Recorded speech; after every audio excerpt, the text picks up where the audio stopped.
Hi guys, this is Mr. Boss 7, and as a request from some people, I'm doing my top 7 favorite Crash Twinsanity bosses. Then I thought, hey, I'd do that because Crash Twinsanity is my favorite game. The reason why there's not 8 bosses is I don't really necessarily count Engine as a boss, really, so anyway, without further ado, here we go. Number 7, Uka Uka. Don't get me wrong, I mean, like, it's a great boss, and, I mean, like, it's really cool with, you know, Uka finally having a body and all. In fact, I think that's the first game where he did that. But it's just the length of the boss that gets to me.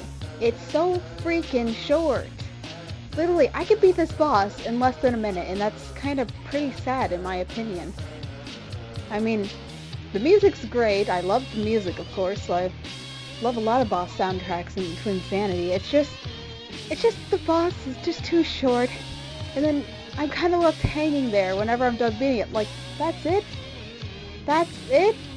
That was so easy! I mean, yeah, that's just how I think of it. What number am I on? Number 6, Mecha Bandicoot. Yeah, I mean, just like Uka, I love the music, and the boss overall is pretty cool. I mean, like, you get introduced to the Mecha Bandicoot and you're fighting that and stuff. I don't know, I just find it a bit too repetitive, if you see what I'm saying, you know. Or shoots at you, shoots that thing, spin it back, bombs, shoots at you, spin it back. I don't know, I just feel as if they could have done a little bit more, I guess. And the Mecha Bandicoot, it's still pretty repetitive. Missiles, chainsaw, blast. And well, I don't know, I find it a little bit kind of boring a little bit. Don't get me wrong, it's not like I hate the bosses or anything. Number 5, Tikimon. Now, I mean, like, I absolutely love this boss. I mean, despite it being on number 5, it's just awesome. I mean, I loved it when I first saw it. I absolutely loved it. I just saw the cutscene, and as soon as Mort said, it's almost as if they're alive, I'm just like, the Totem God's gonna come to life. And boom, it happened. I have to say, it was just awesome.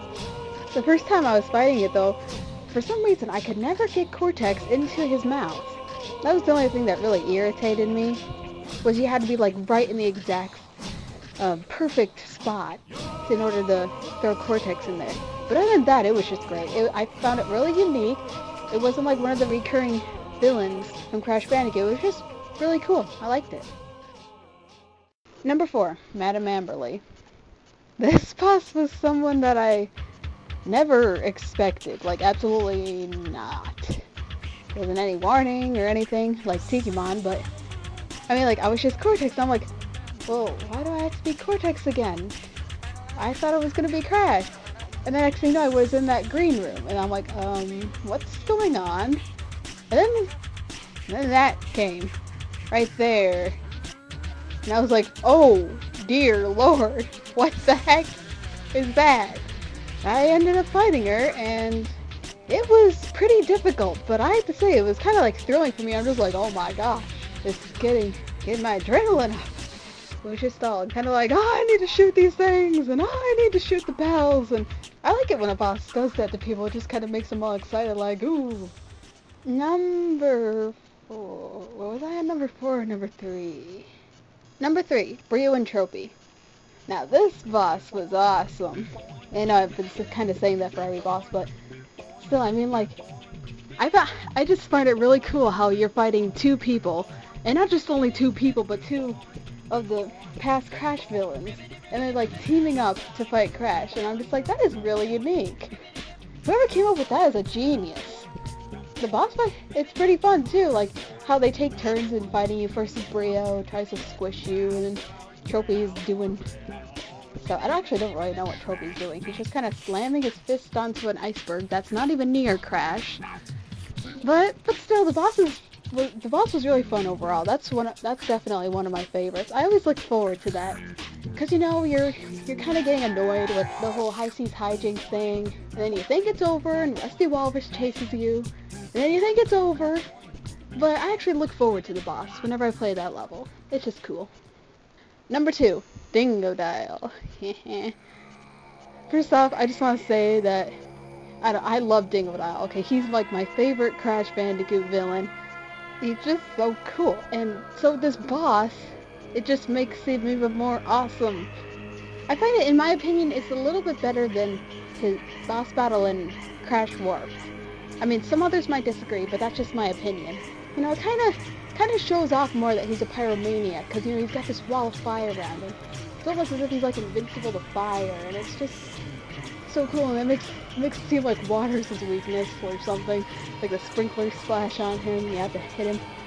And the music, I mean, who could forget the music? This music makes him, like, demonic or something. It's just so creepy. It makes it even more terrifying. It makes Dingodile seem like a terrifying person. It's definitely changed my opinion on Dingodile, that boss did. I mean, wow. And number 1, and well, you might have already kind of guessed what number 1 is, since I've said all the other bosses. And of course, it's the very last boss, the evil twins.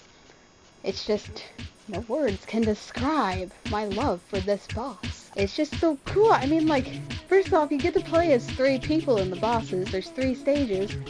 I mean, first you're like playing as Nina, of course, and then Cortex. But then, it's just at the end, I know it's really short at the end, the 3rd phase, but you play as the Mecha Bandicoot. How awesome is that? I mean, you expect, oh, I played as Nina and I played as Cortex, so Crash might as well be next. But then no, all of a sudden he comes into this giant robot, and I just find that really awesome. And not to mention the music, it's just totally freaking cool. That's probably one of the best last boss music I've ever heard. That right now, as soon as I hear this music, I'm like, this boss is amazing. I love it already. So yeah, that was my opinion on the Crash Twinsanity bosses. So feel free to write down your opinion too in the comments and such, and I'll catch you guys later with all my remix stuff. Bye!